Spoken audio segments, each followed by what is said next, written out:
It's a great day to talk hockey on HabsCast. A great day indeed. Yes, it And it's is. nice to be joined by Etienne Lepage again. Yeah. Thanks for coming back there, EL. I haven't seen you for a few weeks. Yeah. Circumstances there. But you've been busy working on your draft lists, and you have a top 10 that we're going to pour over here. Mm-hmm. But seeing that it's HabsCast, let's talk about your favorite hockey team there for a little bit and see Who's that? Who? The Who's Vegas that? Golden Knights? It's the whatever you have on your the H's or whatever. I don't know what The that Hurleys? is. Yeah, the Canadien de Montreal. Yeah. What do you think of the 7-3 start? Considering, hey, majority of the games have been on the road, Western road swing. If going into the season you had said, you'd been told that they'd be 7-3 at this point after 10 games, what would you have been happy with that? Well, yeah. Obviously, I would have been very happy with that. I didn't predict it to be this good. I think we're having a phenomenal beginning of the season. The addition of Noah Dobson and Ivan Demidov for the team is changing everything. It's giving some more firepower that the team needed, and like it's 7-3, and it could easily be 8-3. Because of that game where the referee decided to take it for themselves. So 8-2. Yeah. 8-2. I'm bad at math. But yeah, phenomenal beginning of the season. I haven't missed a game. I love it. Yeah. Well, I would also offer in the addition of Oliver Kapanen and the play of Jakub Dobeš so far have helped, right? Big difference. I mean, Dobeš has become the number one goalie at this point, and like he's playing so far, I think this season even better than Monty did last year at his peak. So, when you get stellar goaltending like that, you get in a young center who looks like he's a legitimate top 3 center. You don't see many. Like I have to go back over it. I'm going to do a research on it. But how many rookie centers at 20, under the age of 23, play regularly on the PK in their rookie seasons? I don't think it's a very long list, and that gives you an idea of just how much the coaching staff appreciates how good Oliver Kapanen is away from the puck. Yeah, his all-around game has been really good, and I think he has 7 points in 10 games, something like that. So yeah, I didn't expect that much production. I think at some point it might slow down a little bit, and that's okay because I don't think anybody was expecting like a 60 or 55 point season for Kapanen. But I think the line, you did 55. Oh, no, I'm kidding. Maybe. I mean, if he plays with Demidov all year, I can see them only improving. I think their chemistry is they're only starting to find each other out there. And I mean, Demidov said it after a few games, he's so smart, and I have to get to learn where he is on the ice and how to get him the puck. And I don't know that he's fine Suzuki all the time. And there's that chemistry there. And Hudson and Demidov have chemistry, but wait till he gets it going with his center, because Ivan Demidov, I think it's fair to say, is going to be an elite playmaker in this league. Yeah, there's no doubt about it. It's so evident, and he's like 10 games into his NHL career, or 12 games if we take like the last season when he ended the season, but he's just so good, and he's so deceptive with his hands and his eyes and his body movement. How whatever he's doing is not what he's actually going to do. He's he's very, very deceptive, and he's such a great passer. He sees every lanes. I don't know. I knew he was going to be good. Like, I think everybody knew he was going to be good, but I'm not sure people expected him to be this good this early. And he's getting better every game, and it's not just defensively. He's even playing well defensively. He's back checking hard often.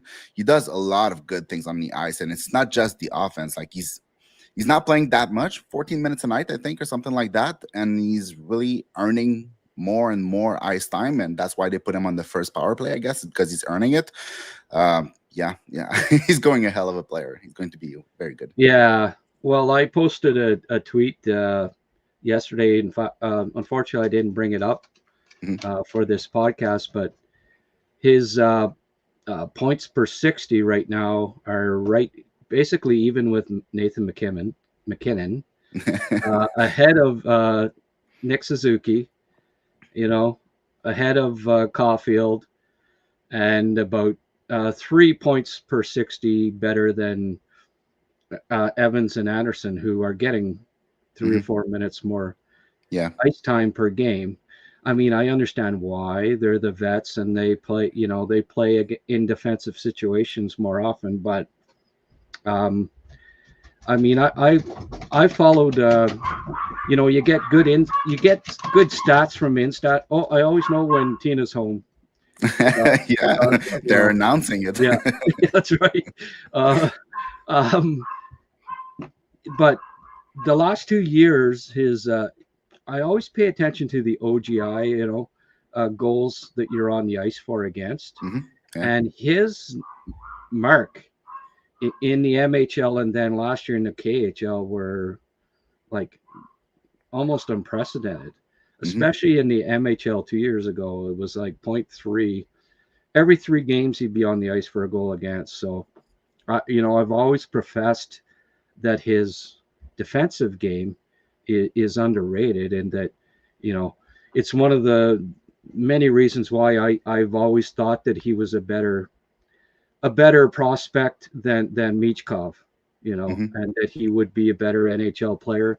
And I think you can say at this point, it'd be tough to make the argument that Michkov will be a better NHLer based on what we've seen so far.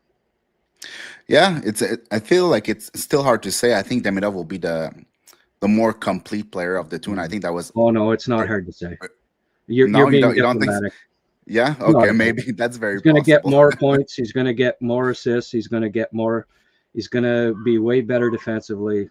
Yeah, he's bigger. That is for sure. Yeah. He's never going to get benched like Michkov has been by 2 coaches now. Yeah. I'm officially announcing it right now. Demidov is a better NHLer and will be a better NHLer than Michkov. I'm all for it. I won't argue with that. I always got to get to dig into those Flyers fans that have hated me for 2 years now because I've been saying this, but I truly believe it, and I think it's hard to argue that Demidov isn't the better looking player in the future. But anyways, I'm gloating, I guess you could call it, and we'll move on. All right. But yeah, nonetheless, he's going to be very good. That's for sure. Yeah. But what do I keep reading.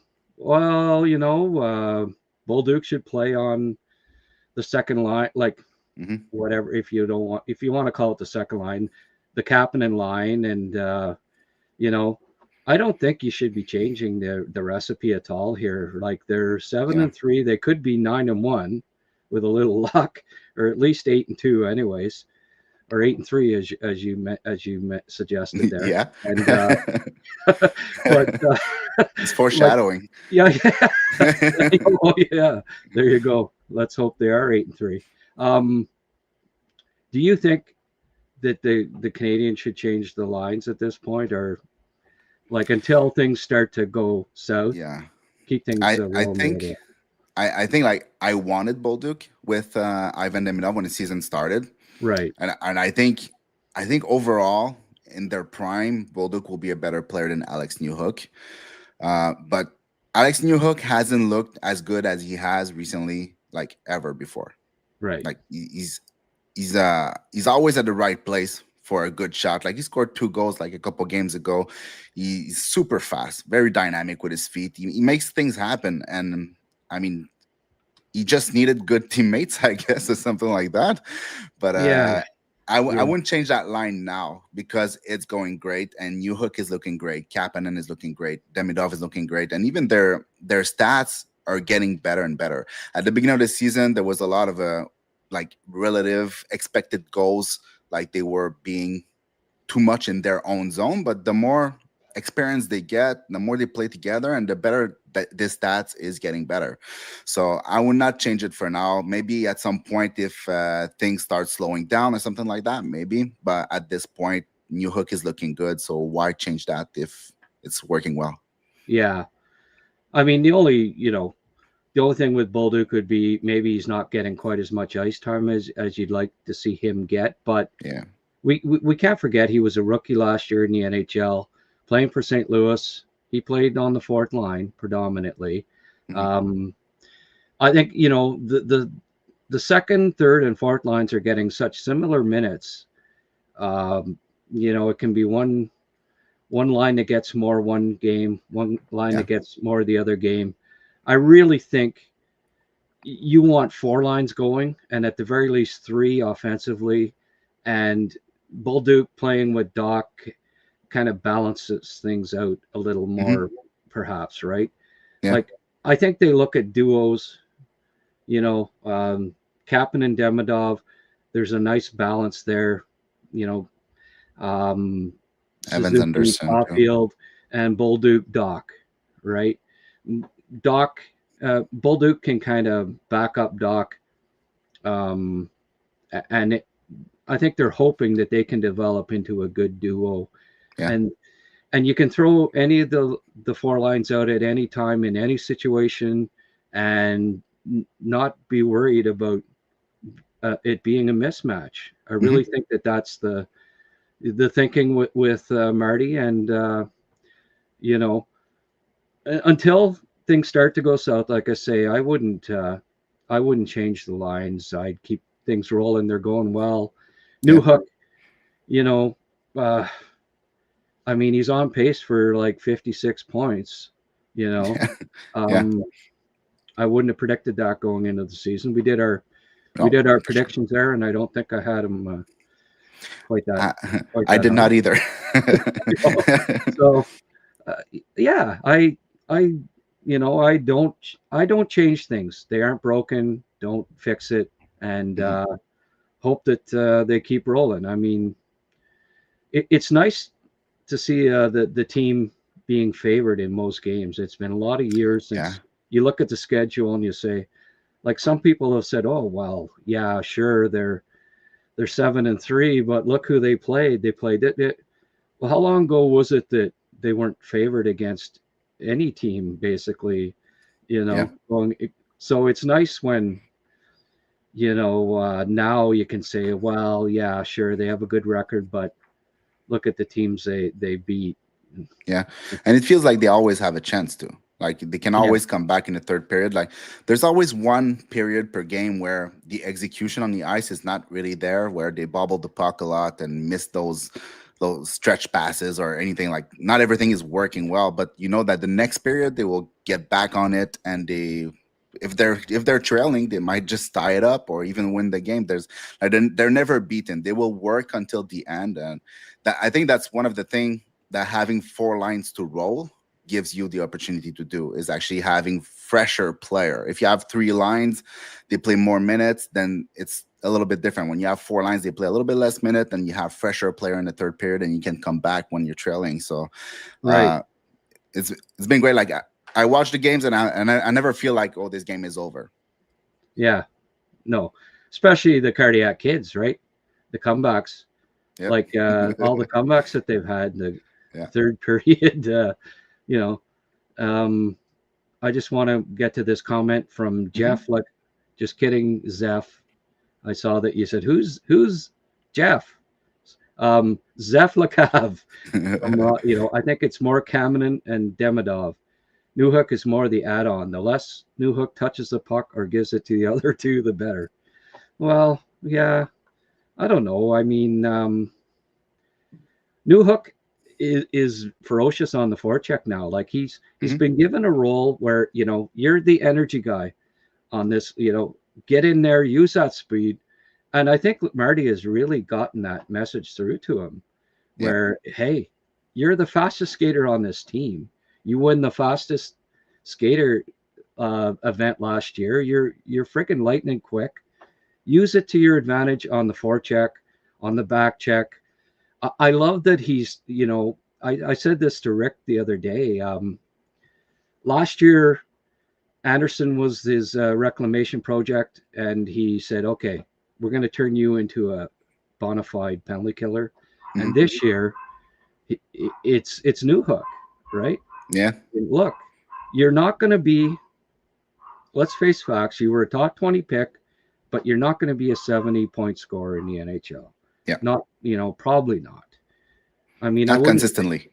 Right. Let's say it that way. You know, like, I mean, I wouldn't put it past. If those three stay together and they keep developing as a line, maybe he can. But, you know, like you're not going to be an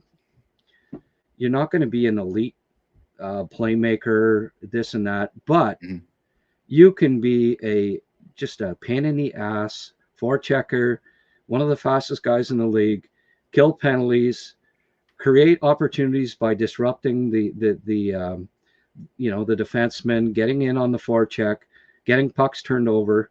That line is great. All three of them are really good on the forecheck, and it's causing nightmares for opposing defenders. And I really like the makeup of that line. Yeah, and I think that Newhook, like Zeph was saying, like having less the puck and giving it more to Kapanen and Ivan Demidov, which is fine because, like you said, he's going to go hard on the forecheck. He's going to create those turnovers, retrieve pucks in the deep zone.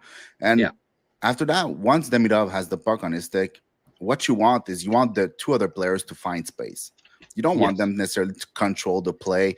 Like they can cycle, that's fine. But once Demidov has the puck, just be open. Find a way to be open. And the Newhook did it well. He can use his speed to jump into space. Kapanen has done it well too. He goes in front of the net. I mean, it's clicking. So for sure. It's a good mix there. And Doc, I think, played his best game of the year on it's fair to say on you know, on Saturday night, and that he's after it was the first game back. You gotta excuse him for, right? He'd missed a week or whatever. His legs, he wasn't great, but I thought it was pretty cool that Matheson gave him the goggles there for you know, as a player of the game, even though he didn't get a point, right? And Demidov got 3, and that would have been the obvious choice. But I think Demi's already had the goggles on once or twice already this year, and you know, spread the love around a bit. Give it to a guy that's, you know, I mean, I don't know who Montreal's nominee will be for the Masterton this year, but you know, if it comes to the end of the year and we see Doc make progression as the club is hoping, it'll be hands down, it'll be Doc that is the Masterton nominee from Montreal this year. And he hasn't looked bad. Like, no. If you compare with last season, where many games he did look bad defensively and offensively, this season you can't say that. At least not in my opinion. He's not breaking records or anything like that. Like sometimes he's not even that noticeable, but he's not playing bad. So it's at least it's a step in the right direction. And I think there's still potential with him. Is he going to be a sure shot top 6 player? Maybe not, but he's going to be a useful player. He has skills, he has speed, he's 6'4". I mean, we need players like that. So I like Doc. I think he has a good chance to be a good player for the Montreal Canadiens. I agree. So you've been busy at it. By the way, Etienne has Blue Chip Prospect. Go check out his YouTube channel. He's been how many years have you been been scouting prospects, by the way? How long have you had your YouTube channel going? But for the channel, it's been only 3 years. Yeah. But I've been scouting like maybe 6 or 7 years in Okay. total. At least like keeping track of a list and stuff like that. Before that, I was always a fan of it. And like the first one I really like got into was when we drafted Nathan Beaulieu. That was the first year that I really got into it. Huh? But Okay. I didn't have a list by then. I was just like watching games and loving Yeah. loving the magic beans of the draft. But after that, I would say like So 6-7 years I started creating lists and moving Okay. around my stuff.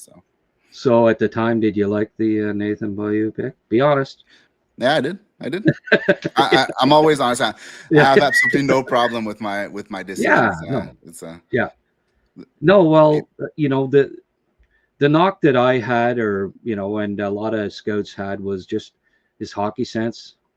I mean, you saw the skill, right? And the skating. St. John had a great run that year, obviously, right? And he was part of it. And he was with St. John, I believe, right? Yeah. And you know, you liked his skating and offensive upside, but you wondered a bit about his, and it just goes to show just how important it is for a defenseman to have good hockey sense, you know. Yeah. And also maybe some off ice stuff. You can't always predict that, right? Yeah. And that Nathan was a great interview and a hell of a guy, like a nice guy. Maybe liked the nightlife a little too much. And Yeah. Well, and, hey, you got to be completely dedicated to become a good NHLer. It's you know, the nerds make it more than the partiers. And he was not a difference maker for any team, but he still played. I don't know how many games, but at least close to 300-400 games in the NHL. Oh yeah. And if you look back on that draft class, right, and you look at the first round, it was not a good draft year, you know. Like, Canadians fans tend to live in a bubble when it comes to looking back on draft classes, thinking, oh, that guy was a bust because he didn't become a star. You know, he was a top 20 pick. He's got to be a star. Well, look at all the players picked just before and just after. There weren't a lot of stars in that draft class, and depth of draft has to be considered and has to be a factor in it. Yeah, well, for sure. Yeah. It is a factor, so it has to be considered for sure. And speaking of that, I mean, let's have a look at your now. Whose top 10 is this? Like, is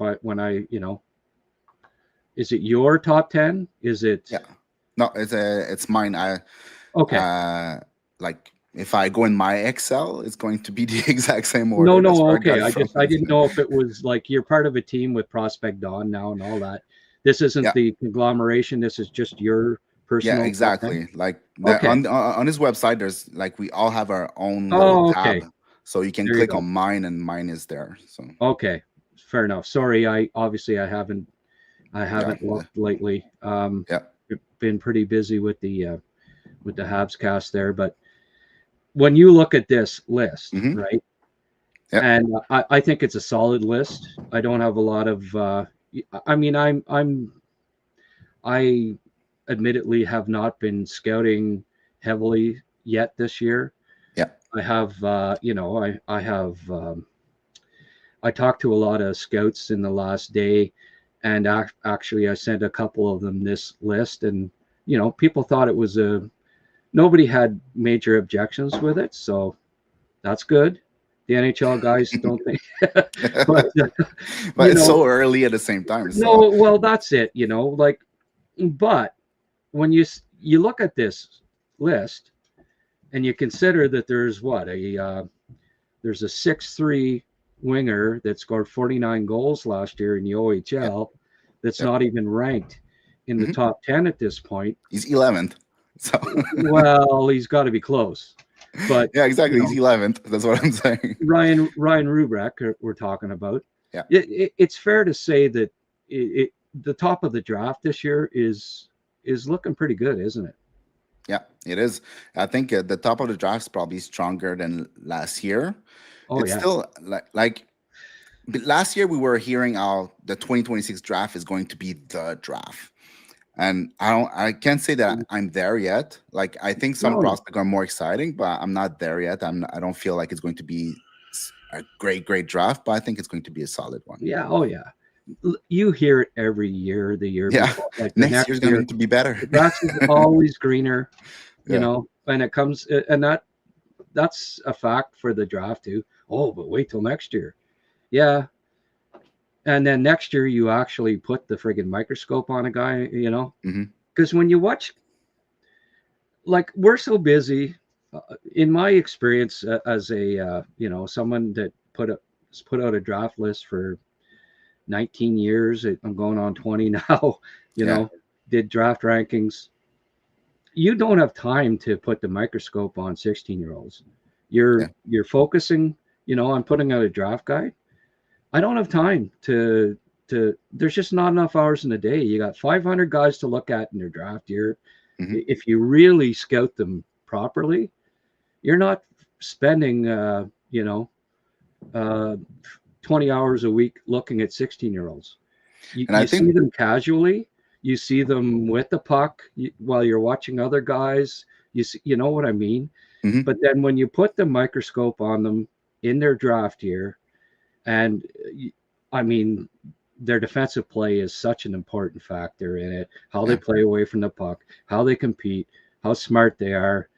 You don't notice that when you're watching casually, and then the next year when you really dissect them, oh well, okay, maybe he's not.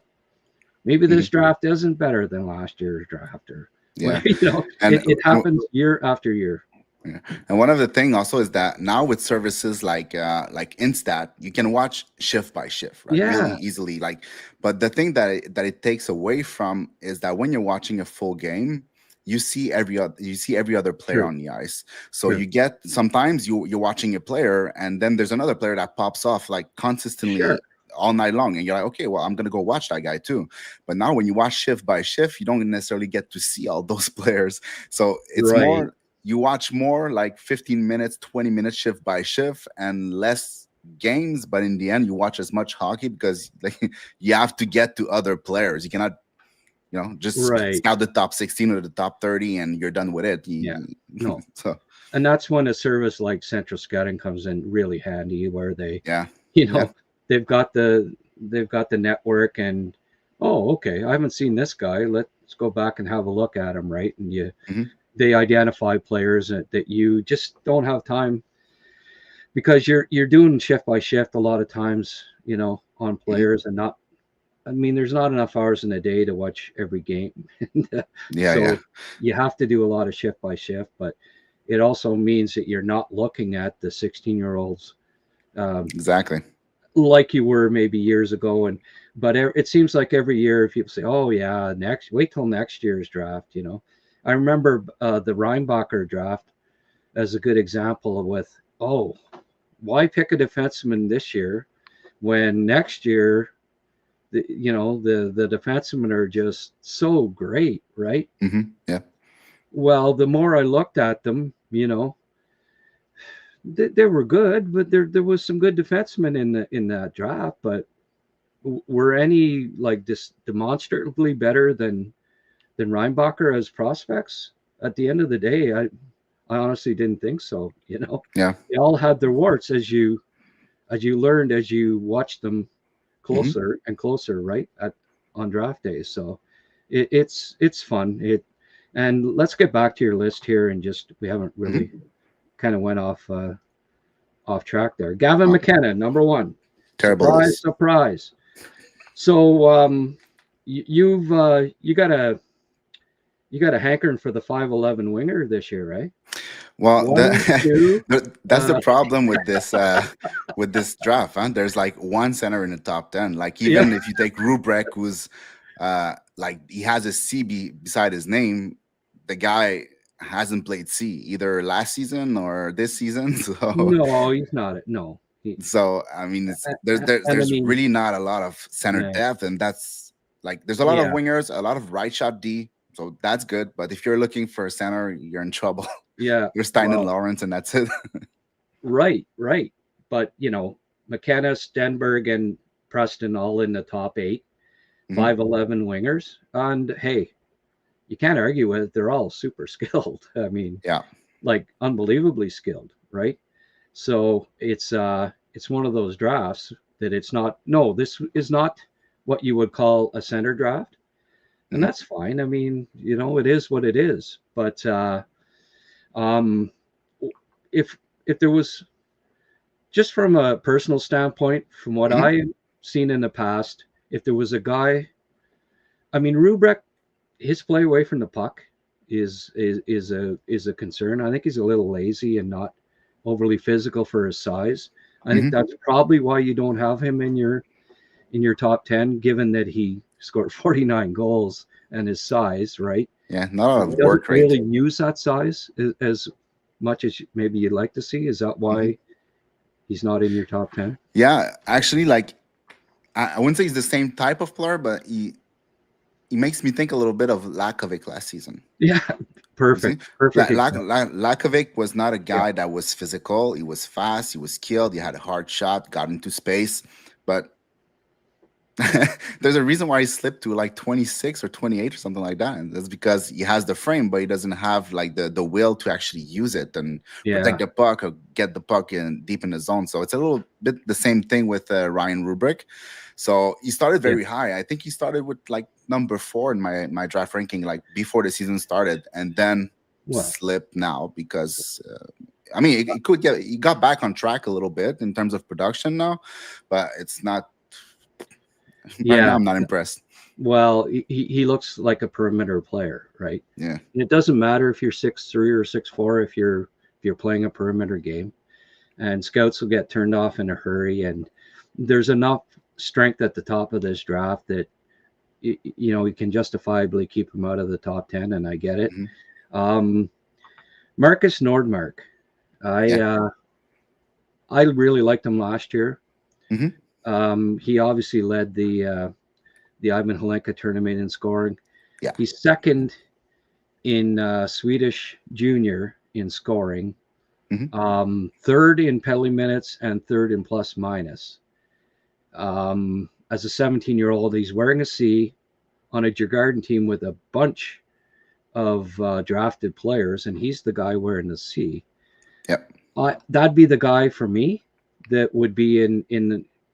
If there was somebody that I would add to your top 10, it'd be Nordmark. Do you have him close to the top 10? Yeah, basically he's in the top 16. So 16. He's not. Okay. Yeah, he's in the why the exact after position. all I just described to you, why would he be 16? First, I didn't have the time to watch him that much, so I didn't see all of his game or too many of his games. So I'm basing a lot of what I'm seeing from what I saw at the Linka Gretzky. So like I saw maybe 2 of his games. So I try not to move too much the players. Like I had him in that range before I changed my top 16, so I decided to keep him there, but not move too much because I didn't have enough views to actually change my opinion on him. So it's basically just a lack of viewings in this case, but I do like the player. I like what he brings. Same thing with Elton Hermanson.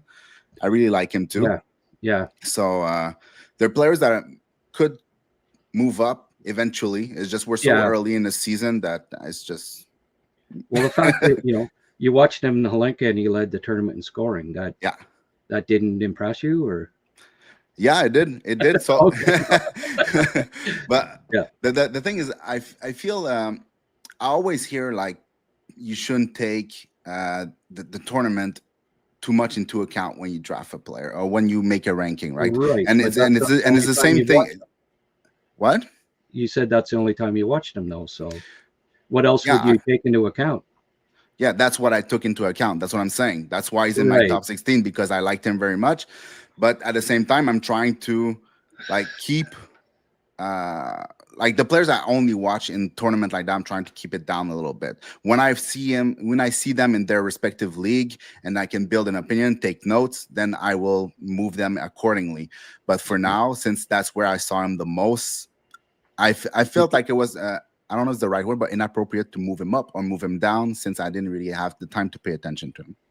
Okay. Well, move him up from what? Based on what you saw last year? Or like the Holinka tournament's kind of like you're not moving up or down. This is your first view really of this season, right? For this season, yeah. So based on that, you aren't really moving them up or down. After when I did my ranking, the tournament in scoring, and you rank them 16. I just I liked them a lot last year, and I like he outplayed Preston in the Holinka. I don't think that anyone can question that.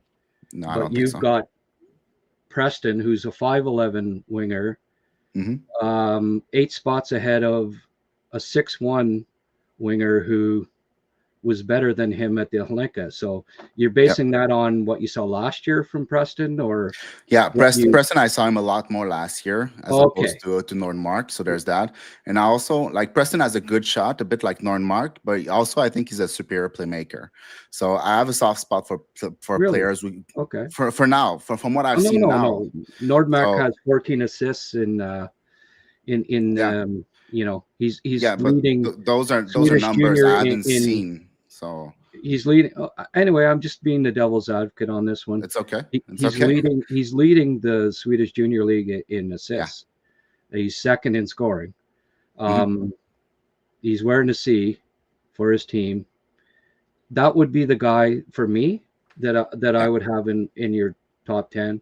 But I like your list. I think it's solid. And Preston is not even a point per game right now. So no, I know. I understand your point. It's just like I mean, Nordmark's been outscoring him at the Holinka. He's outscored him here.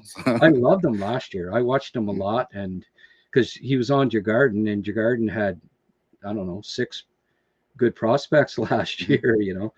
And I saw them a lot, and really liked him last year. I've had him top 5. For quite a while now, so that's the only outlier for me. But I talked to some NHL guys, and one guy said, "I heard he's been lazy this year in the Swedish Junior League." Okay. Which, I mean, man, imagine if he gets unlazy. He's second in scoring, third in penalty minutes, third in plus minus. Imagine if he stops being lazy. Yeah. What's he gonna Is he going to set records? And so anyway, he's the one guy that I personally took a liking to last year a lot. Then he led the Ivan Holinka in scoring, and he's second in Swedish Junior ahead of all sorts of guys that got picked pretty high in the draft. For me, that's a guy that I would have in my top 10. Yeah. Other than that, I have no arguments. Ryan Lind, was he a consideration? I know he's very close to. He's 12th. So Ryan Rubeck is 11th, and Ryan Lind is 12th. Okay, good. It's just that he's another 5'11" defenseman. Right. I think Xavier Villeneuve is the more dynamic. I think everybody would agree that he's more dynamic offensively. But Ryan Lind defends really well, even though he's 5'11". And so I think like he's right on the edge of being in that top 10. I think he's good. It's just usually 5'11" defensemen. They don't tend to go into the top 10. But he might be one. He might be one that in there. But who? So, but you have Villeneuve in there, so that But he's an exception. Yeah, I agree.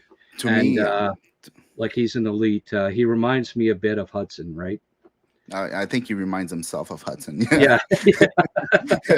Well, I think he must be watching a lot of Hudson, in my opinion. Yeah, I think so. There. You just think, the Q Hudson, right? Very shifty and dynamic and smart. And he was really good last season too, because now he's one of the oldest one in the draft, right? He's like in September birthday or something like that. So he's very old, which is not that much of a problem for me. But at least last year he was already very, very good. Now he's getting better defensively on top of exploding offensively, but he was already very good offensively last season. So I'm not very scared for him. I know he's very light, so it's going to take a little while for him to get to the NHL. He's going to have to get some muscle, and he's never going to be a big cycle defender, but I think he's going to defend the rush fine. And he has good feet, good hands, good IQ. It's everything. Well, when you look at, when you say 5'11" defenseman, for Lynn, Yeah, you he's know, bigger. you look at Hudson, you look at Villeneuve, you look at Quinn Hughes, you look at, I don't know, Kel McCarr, Josh Morrissey. There's a lot of defensemen that are a little under 6 feet that are pretty damn good, right?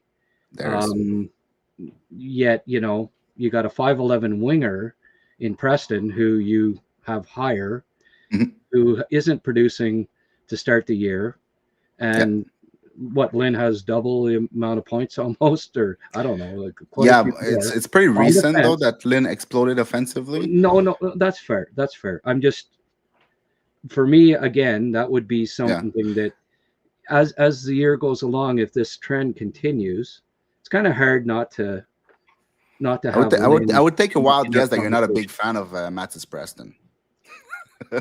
I'm just using it as an example. I understand. The 5'11" winger didn't blow me away at the Halinka. Hasn't been producing that much yet. Yeah, like 5'11" wingers, I don't know. It's hard.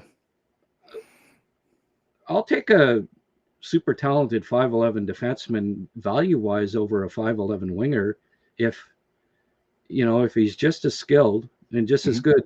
The value in one, right?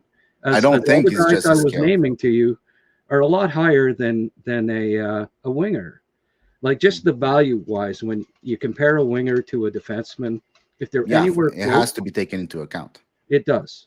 And that's, I'm just, again, devil's advocate on why you might consider having Lynn. I'm just, picking your brain on these and why. Hey, I don't disagree with Mattis Preston has quick twitch, and you can't teach that. He is super skilled. His puck skills are fantastic. There's a lot to like about Mattis Preston. He's got a great shot. Top 10 talent all day, as far as I'm concerned. So I understand why he's in your top 10. And, I'm just putting the argument out there for why you would maybe consider, like you were saying, well, it's because he's a 5'11" defenseman. Yeah. When it's kind of been shown in recent years that if you're an elite 5'11" defenseman, you have a spot in the NHL. You can make the, that it doesn't matter that you're 5'11" defenseman. You have less chance, or like I said, you might be less effective against a cycle, something like that. But even then, you have super smart player like Lane Hudson, it's never going to be a strength to defend the cycle, but he's so smart with his stick and placement that he does defend it, and it's not really an issue. And Ryan Lynn is probably better defensively than he is offensively right now. And he's good offensively. So he's a very good player. But and you have him 12, so you like him a lot, And again, that's what I was saying. The top of the draft, I think, is very strong this year. I'm not saying that you dislike Ryan Lynn a lot, and hopefully you're not saying that I dislike Mattis Preston a lot. I'm just when I did my first top 16 of the year, I had him. When I did my video, I had him, I think, 8th or 7th. Yeah, something like that. So it's just right now it's fluid. It's the beginning of the season. It's hard to have a lot of games viewed on all those players. So I rank with what I've seen, and it's gonna move during the season. Is he gonna get back into the top 10? Maybe not.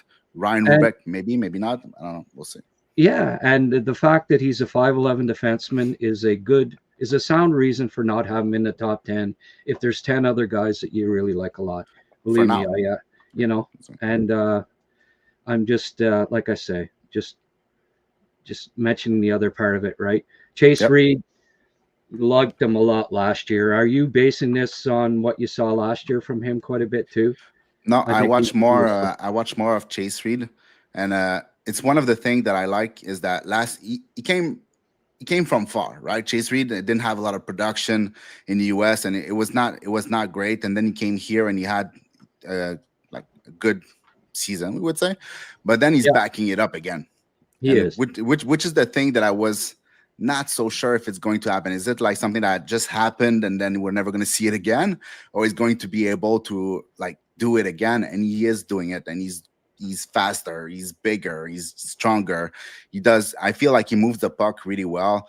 I had him behind Daxon Rudolph before the season began, and then I put him in front of Daxon Rudolph because I feel like he's better at managing pressure when he retrieves puck in his own zone. I think he's much better at like creating space or finding time or freezing the puck along the board for to have the time to get support, like doing something. I feel like Carson, not Carroll's, but Daxon Rudolph sometimes just forces plays into pressure, which I don't really like. And Chase Reed has been really good at, moving the puck up when he's deep in his zone and on retrieval. So that's something that I really like about defensemen. It's like so important. So absolutely. Yeah.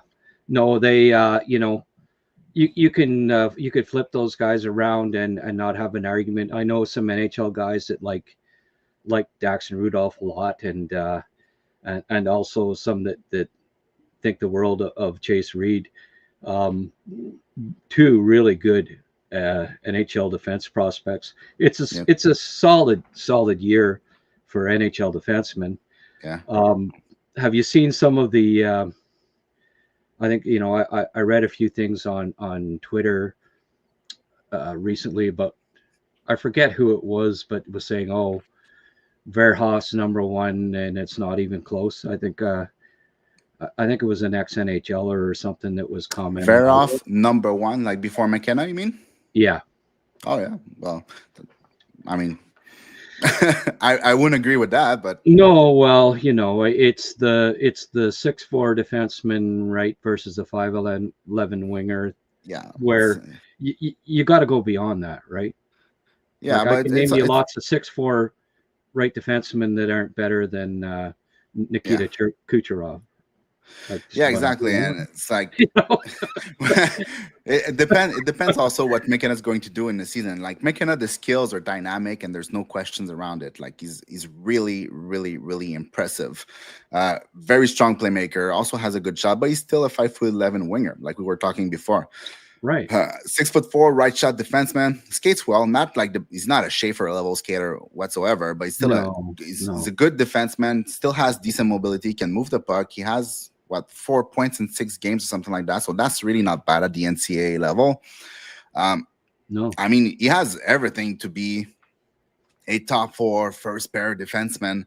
I don't think he's a dynamic one. He could be a type of player like Alex Pietrangelo, something like that, and that's super valuable. So if you'd rather have that over a McKenna who's a dynamic winger, I can understand it. I wouldn't do it, but I can understand it from a building your team point of view.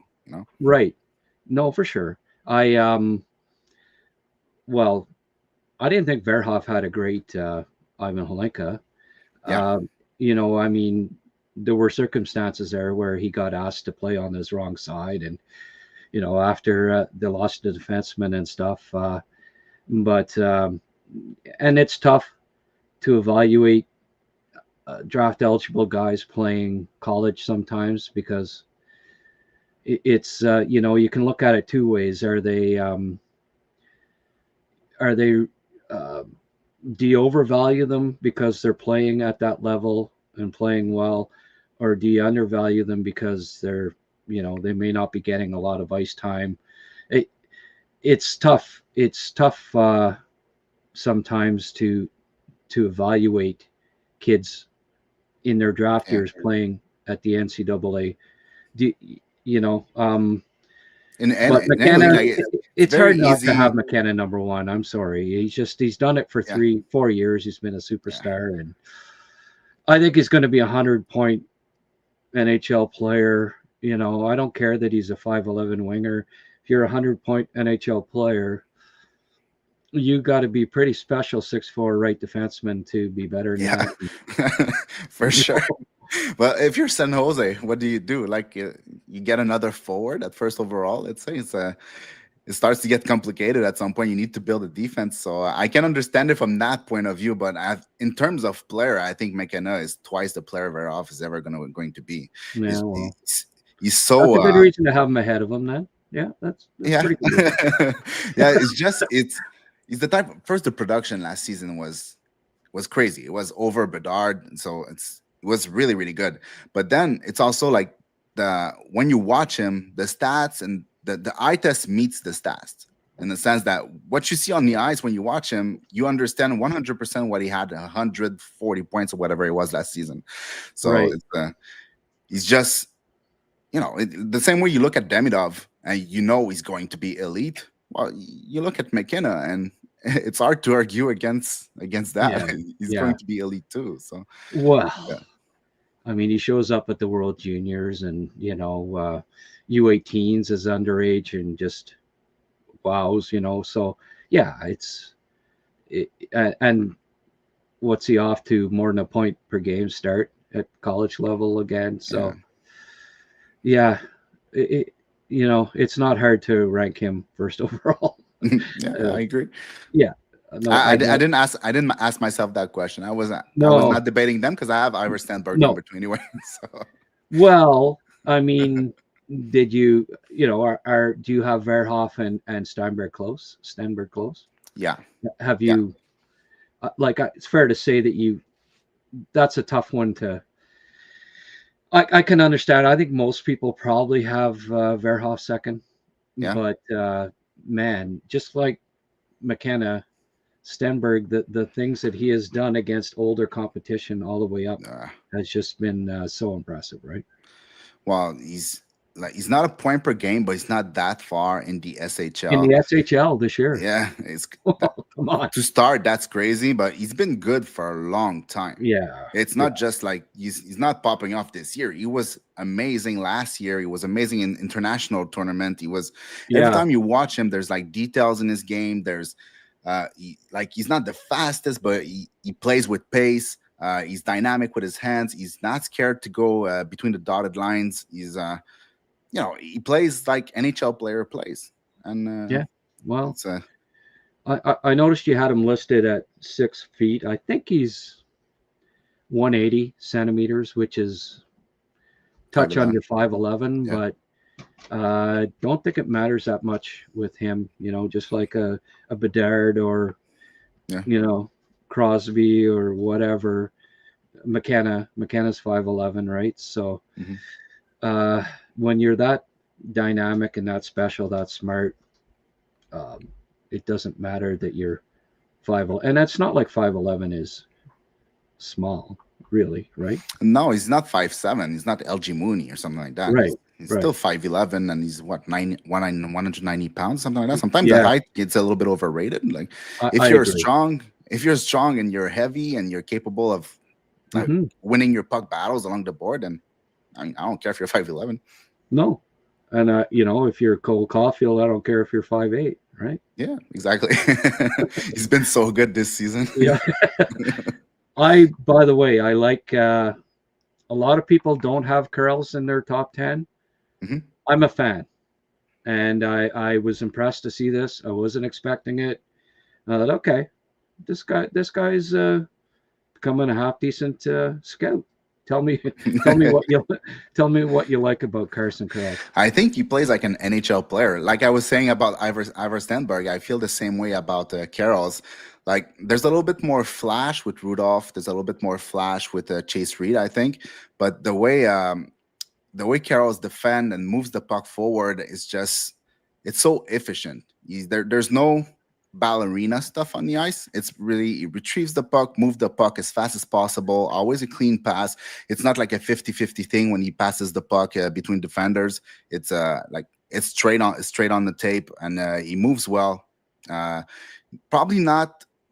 He does have some points. Like he's not a bad at putting points on the board. I wouldn't say he's going to be a big production guy at the NHL level, but I think he's going to be very good defensively and in transition. So I don't think it matters all that much. Well, I think he's a hell of a skater, right? Yeah. And that to me just it's his mobility that stands out for me right away. Mm-hmm. Like he's a bit like Mike Matheson, right? It reminds me a little bit of Matheson, beautiful skater. I love his skating, and I think when you're that good when you're that mobile on the blue line, and as you say, pretty efficient, maybe not overly flashy, I'm gonna like you. And I like Corrales a lot, and for me, he's a top 10 guy at this point. And I like when players like that can skate like that, use their skating as a tool. Like Matheson for a long time was a great skater, but was not necessarily a tool like that he used on a nightly basis. Now you can watch him and you're like, he's such a good skater, but he covers so much ice and he's really good with it. But I can see like the same thing with Carroll's, and the same, like, he's super mobile, but it's not flash. It's actually, let's cover ice. Let's create separation between the forecheck and myself and move that puck. It's a it's a tool. Well, no, it's his mobility that you can't teach that. And for me, a super mobile defenseman is always going to be very valuable. And I don't care, if he gets 60 points, he probably gets 50, 40. It's not like he doesn't get points. He's going to get points, but I'm with you on that. I like that. I was impressed that you had him in your top 10. And Rudolph, you touched on him a little bit. Tynan Lawrence, hey, he's just getting started, back, though. right? Yeah. He had, like, you can't help but be impressed by the. I'm always one that puts a lot of stock in what you do in the playoffs, and his playoff last year at USHL, right? Yeah. And he was the MVP of the USHL cup winning team, and we're talking about a team that had two drafted player. They had what's his name, the Czech guy, Václav Nestrasil, and they also have Ryabkin on the team. And still, he was the most noticeable one. He was the hardest to play against one. He was doing everything on the ice. Fantastic player. Yeah. And it's funny, I asked a couple people about Lawrence today, and one said, I don't like him that high. I sent him your list, and an NHL scout said, I think that's a little high. And talked to another guy who, is connected to the USHL for sure, and he said he might go number one. So that just goes to show you the time of year it is, right? Where the guy played 2 games, so it's hard to judge. Well, yeah, but he's basing it more on what he's seen last year, and he saw him a lot, and says that he's not Celebrini, but that type of player where he's just so good away from the puck, 200-foot player, in addition to, the offense that he put up last year in the USHL playoffs as a year before his draft is pretty impressive. So, again, I don't disagree with that. He's the only center. So. And that too. You got to get you have to have a center in the top 10, my friend. Because after that, who's that going to be? It's not going to be the QMJHL guy, the Russian guy in the Q. And I don't think he's a center. Yeah, that's the thing too. He doesn't play with pace. He has not. I don't think he knows his goalie's name. It's Shilov. Shilov, yeah. I don't think he's ever been introduced to his netminder yet. I had a look at him, and it was like, and again, Instat's great for this. You look at, I looked at his OGI, his goals against. Yeah. Because for a center, that's so important to me, how they play away from the puck. Yeah. One of the reasons why I like Kapanen so much. But I looked at, and he's just crawling up the ice when he doesn't have the puck. Like, I've never seen a guy loaf like that ever playing center. David Desharnais is a friggin' is a speedster compared to him. Yeah, I know. So, no. And even offensively, he doesn't play fast whatsoever. No, I don't think he has the skills to be a slow it down type of player either. So, I definitely. I'm glad that. And I was impressed that you had like a Corrales in the top 10 and not this guy that's second in Q scoring. And for some guy, some lists have him top 10 because, look at that. Wow. I didn't see him top 10. But that's why you watch them, right? That's why you get them. That's their job. Okay. Etienne, this has been first of many nice draft conversations that we're going to have. That's It great. was a blast. I'm going to get to everybody's talking Habs. There's very little draft talk on here. Yeah, So we're not there yet, huh? It's only the no, I crazy know people it's like hard me to and get you. them. It's hard to get rabid Hab fans on.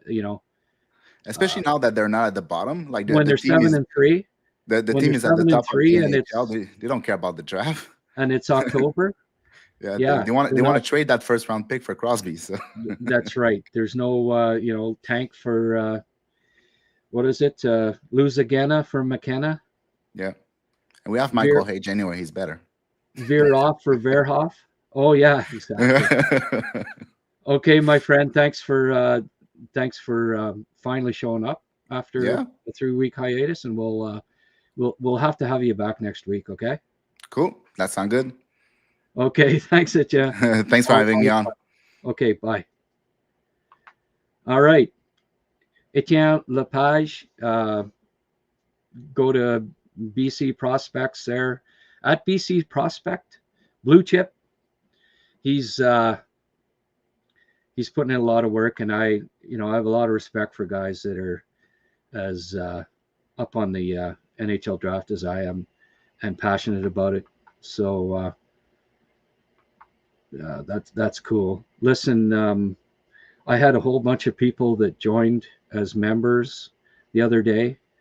Like yesterday or the day before, I mentioned that, I'll give these people a free pass to the to my Patreon page if you become a member, a YouTube member. And thank you very much. I think we're up to 8 or 9 members now. The thing is that I don't get your emails when you join the YouTube channel as a member.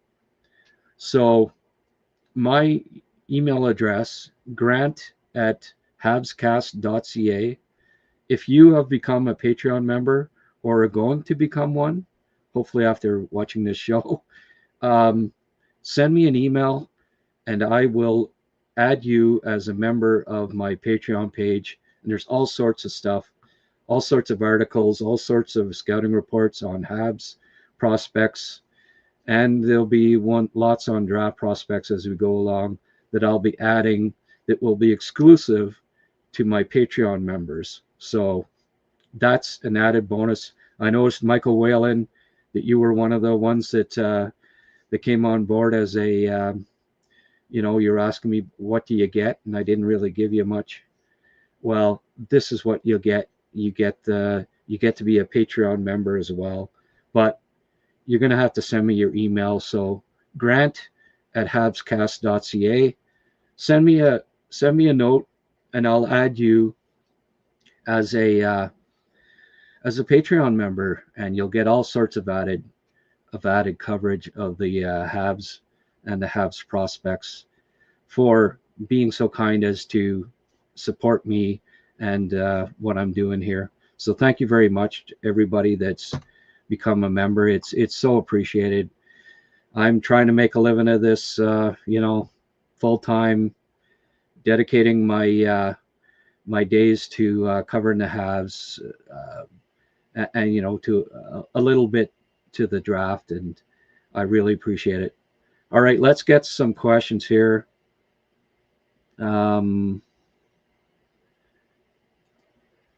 Pierre, Pickford is simply awesome since the end of last year. Absolute sniper of a D-man and right shot to boot. Awesome pick.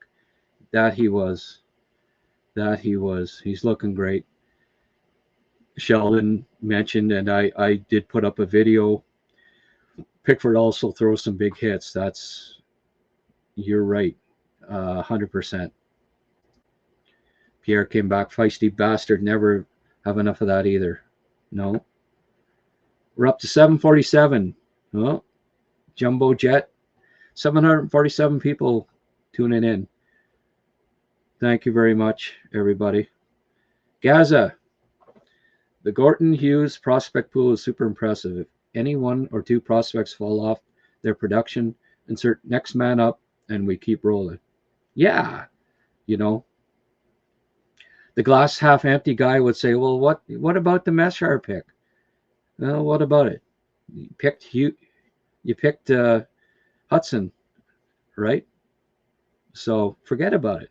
That's why that's why you get it's so important, I think, and I've always professed, if you're trying to rebuild, get as many picks in the top 90 as you can. Because you know what? If a guy at 26 doesn't turn out, and it happens all the time, if you've got 3 more picks or 4 more picks in the top 90, guess what? At least one of those picks is going to turn out. So, it's an inexact science. You're drafting 17 and 18-year-olds. Load up on picks. And just the math alone tells you that the more picks you have in the top 90, the better the odds are that you're going to come up with 2 or 3, maybe even 4 future NHLers. So I liked the fact that Bergevin started the trend. His last couple of years, he figured out, okay, we gotta, I've got a good scouting staff here. If I give them, a few decent, multiple top 60, multiple top 90 picks, they'll make some good picks. Well, yeah, Kapanen, Struble, second rounders, right? I can go on and on with Marty Lapointe and Trevor Timmins made some really good picks in their the last 2 or 3 years that they were together, and that has continued. Marty and Nick Bobrov, same deal. Fowler, Hudson, all these guys picked after the top 60. Accumulate picks, and it'll pay off for you in the end because you're gonna end up with some good prospects. So there's no super scouts out there. Gaza title says Habs on a roll. Let's talk 2026 draft if you want. Yeah. Yeah. Well, sorry guys, but it was time. Have Etienne on, give him a plug for his draft site. He's been I don't know if you've noticed, but he's been a co-host helping me out. So I thought I'd support him and give him a, keep track of the draft, guys. Montreal still got their assets, and Montreal has a bunch. They have a bunch of picks again, and even if they traded 1 or 2, they're still going to have a lot of picks in the top 90. So keep track of the draft. It's important, whether they ever play for the Canadians or not. They're assets, and you can always deal them down the road. So, that's why I always follow the draft, whether a team's doing well or not, whether the team's drafting 5th or whether they're, not drafting in the top round at all. I keep my eyes on the draft. It's important. Pierre Jarofsky is a perfect example of having extra picks. You can move up and hit a home run. Right, there's a second rounder too, right? Yeah. No, exactly. They had extra picks, and I've been saying it used to drive me crazy about Bergevin was the one thing. I knew that Trevor Timmins liked Matthew Nyes quite a bit. Had him as a first rounder. I had him top 20. And when he was, it got down to the mid 50s and he still wasn't picked. I'm sending texts to Trevor like, get Bergie to move up, move up. They were picking at 60s something. Move up and get this nice guy. And Toronto got him, like, just to make, to add insult to injury. It was, that's one thing about Kent Hughes that I've really, really been impressed by is that, they identify players and they say, hey, move up. We want to get Hage, we want to get this guy. Move up if you really like a guy. Why not? Why not get the guy that the scouting staff is, hey, he's dropping, our value, we've got him as a top 20 guy. It's 55. Move up to get him. I never understood that with Bergevin. it was well, I had a few problems. It was the coaching hires for one thing, and getting defensemen that were in his image. But maybe my biggest beef with him was never trading up in the draft when, I mean, I could spend a show going over guys that I thought he should move up for and didn't. Jim Reynolds, Gooley, and Reinbacher need to stay healthy, critical components of a cup run. Yeah. Well, I think they can make a cup run this year. I know I'm on record saying that. I don't know if it'll be a Reinbacher or not, maybe by playoff time. He's going to come back soon. He's going to impress. And yeah, I mean, maybe it's a year away, and maybe it's in part because it'll be Gooley and Reinbacher that are a big part of that. But yeah, I don't disagree with that necessarily. I still think they can make a playoff run even if Reinbacher's not there this year, but maybe that's the missing piece. Good point, Jim. I predicted Engstrom will be called up for next Saturday. We shall see how fuzzy my crystal ball.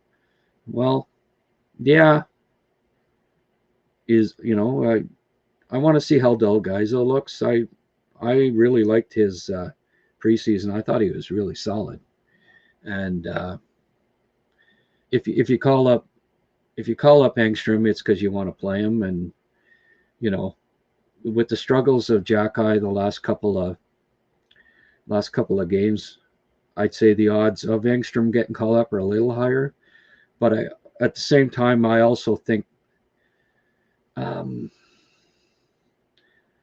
neither Engstrom or Delgado are the perfect replacement for Jackeye in the lineup. I think with Gooley out, they need a little more beef, but that's why it wouldn't also shock me if maybe they pick up another defenseman. As crazy as it may have sounded a while ago, with Gooley out, with Reinbacher out, they're trying to win. Wouldn't shock me that much if Hughes picked up another beefy defenseman. Rick Springhetti. My opinion, Villeneuve is a better skater. Yeah. I heard that on a podcast not too long ago, Rick. He is so incredibly fluid and quick. I'll be seeing him in person on Wednesday this week. Perfect. I'll be looking forward to your report on him. Maybe it'll be on my Patreon page, Rick. We can only hope. Steve, if Sharkovsky, I've said that every now and then too, Steve. And I probably mispronounced your last name too. So if Sharkovsky Page can play C in the NHL, watch out. We'll see. I don't think either of them are better, more prototypical centers than Kapanen, but hey, it'll take a year for a lot of guys to come around on Kapanen. If he keeps playing like he is, it'll finally sink into people. Hey, maybe that's the guy. There's just you cannot play away from the puck for a center is just so important, and I think a lot of people don't understand that.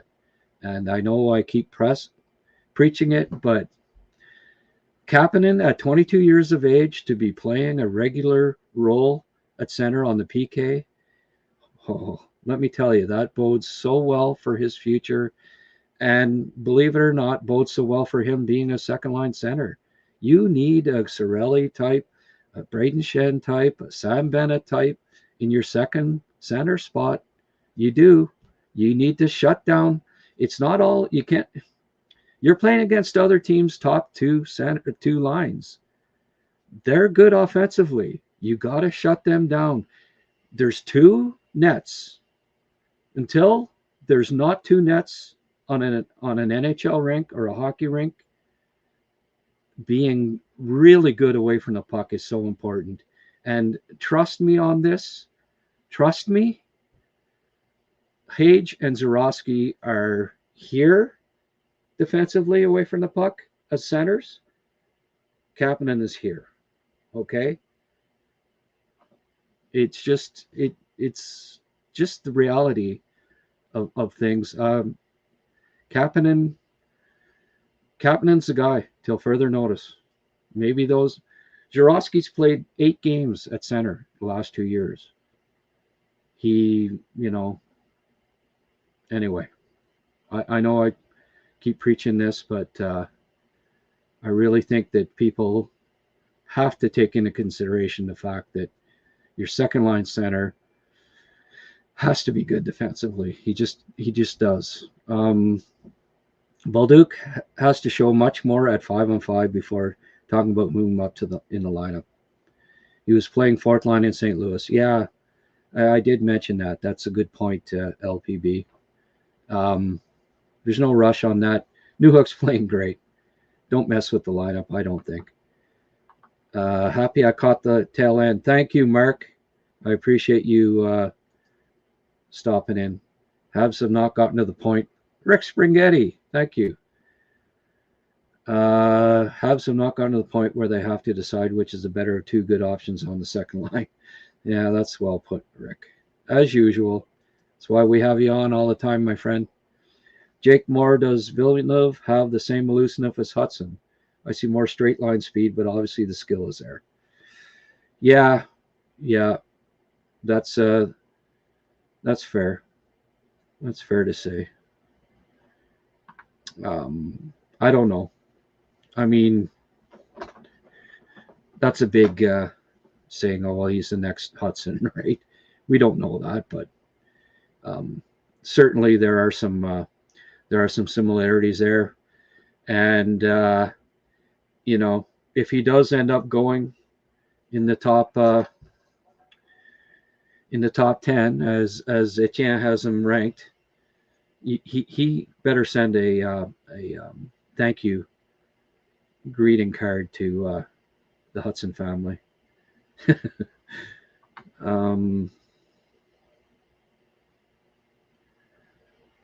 Lots of people, lots of Habs talk, not too many questions. Look, we're over an hour here, hour 17 minutes. I have to go walk the dog.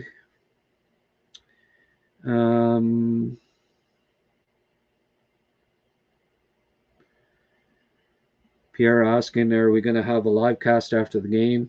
I might. Thinking about it. I might have Rob Trask on. And Robert, he's going to start writing as he did before for recruits. Great writer. He's finally got his renovations done. He's going to be putting articles on my Patreon page. So yet another reason to subscribe to, become a patron, a member here, because I will add you to my Patreon account, and you'll get all these articles and videos, prospect videos that are exclusive to my Patreon page. But Robert is, well, he lives in Victoria, but I think he's in Calgary now, so a couple hours away. So he might still be up at 11 p.m. Calgary time. I'm going to ask him and see if he can't come on with me, and if, we're not going to get a big crowd at 1 a.m., right? I'm hoping the game's over about 12:30. We go about a half hour or something, and but I'm thinking about it, yeah. Especially, if the Habs are losing 5-1 after 2 periods, I'll make an announcement saying no post-game podcast tonight, because people will just be, in a bad mood at 1 a.m. The ones out east anyways. So, yeah, we'll play it a little by ear, but we'll see. I hope I'll drink a pot of coffee at midnight and try to get you guys post-game thoughts tomorrow night if I can. Okay, guys. I really appreciate you dropping by over 800. Leave a like, subscribe, become a member if if you so desire. All of it's appreciated, and we'll have another podcast tomorrow before the game. Not sure with who, maybe with Eric. I hope so. And we'll do a pregame primer, get ready for the big Seattle match, and hope to see you then. Okay, have a great one, guys.